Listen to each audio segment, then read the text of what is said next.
Hi everyone, this is Bill. I got the lambs all weaned off the February lambing groups, and I thought I'd give you a look at the body condition of the ewes today.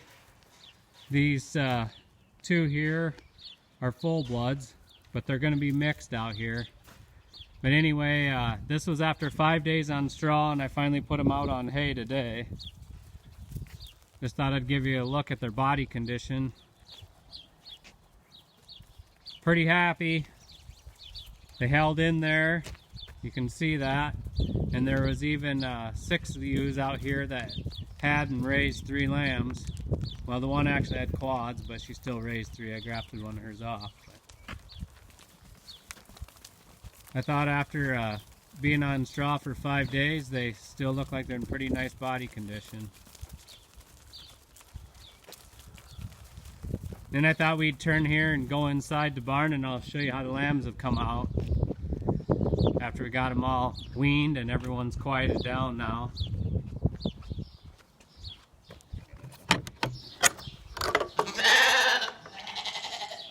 Well, they were quieted down until I opened the door anyway. It's either seeing me or else they know their moms are out there, but everyone's bellies are pretty full now. It's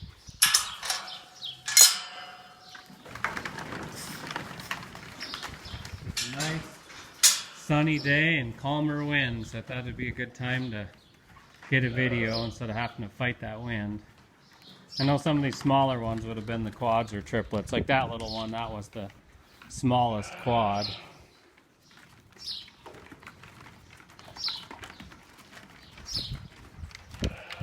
There's 55 lambs in this group. Of course, there's Dottie. If you watch my other videos, you've been seeing her all along. Try to slow them down a few at a time. Then we'll get a video of the other direction too. The lighting might be a little bit better. Yeah, they're adjusting well. Here's that pellet to feed. I've been feeding them that. I throw some alfalfa hay in on top of the pellets, and they really like their hay.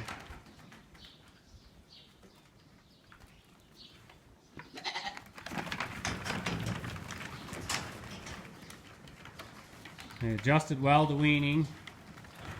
I guess I did show you the one weaning day, but I never showed you the other day. It's same procedure. Kind of got them trained on these decks, and then it's just a matter of closing the gate. Just try to show you part of them at a time here so they're not so crowded up.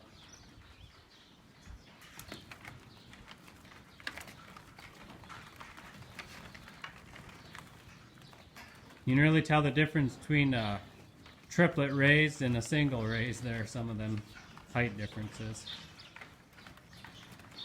But as long as I don't have to bottle feed them, I don't mind them being a little bit smaller. They'll grow. But you can see what kind of muscle expression and body type these lambs have on them.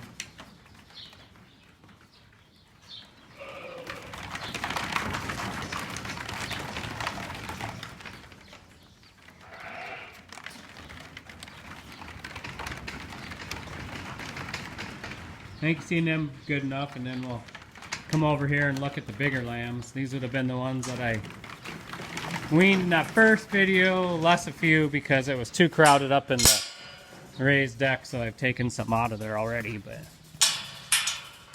these next ones anyway will be the biggest lambs I have, because when I sorted out some so they weren't so crowded, I took the smaller ones out. So these are the biggest ones. So these are going to end up being mostly ram lambs in here. Scared them.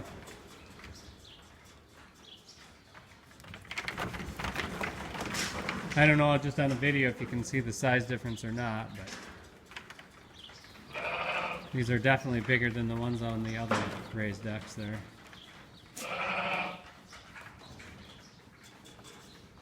If I get up here too much, I'll probably go running outside, and then we'll see out in the light how the video comes out.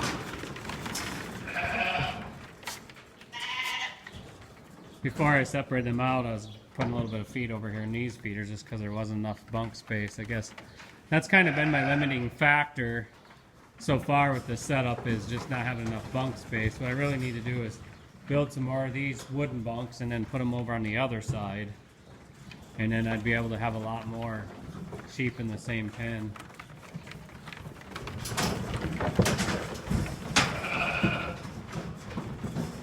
We'll let them get their way outside and we'll go out there and see how they look in the light. Those smaller ones, I just hadn't been letting them outside yet because I didn't want them standing out there bellering with their mothers.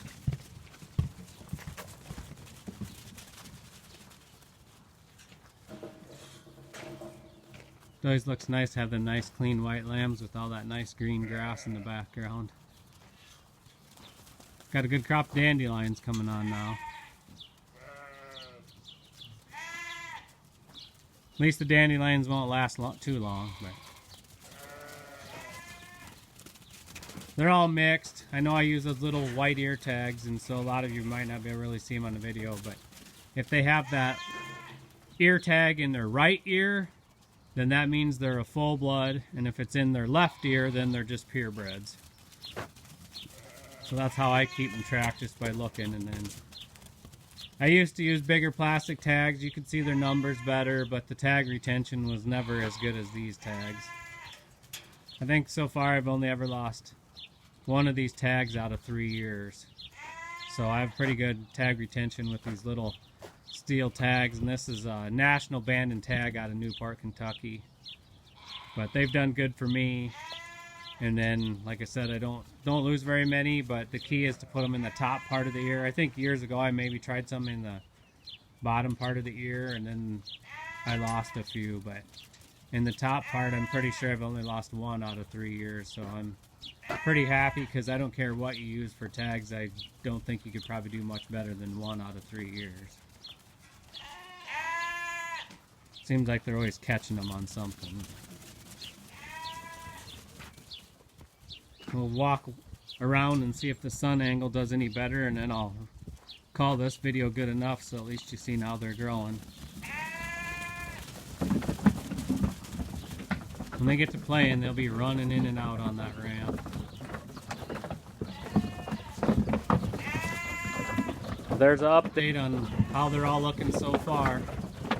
All the older ones are weaned, and all the younger ones are out on pasture, with the exception of 3, because there's 2 that have newborn lambs that I just didn't want to throw out there yet, and then there's another ewe that still hasn't lambed. I guess we can look at them real quick, but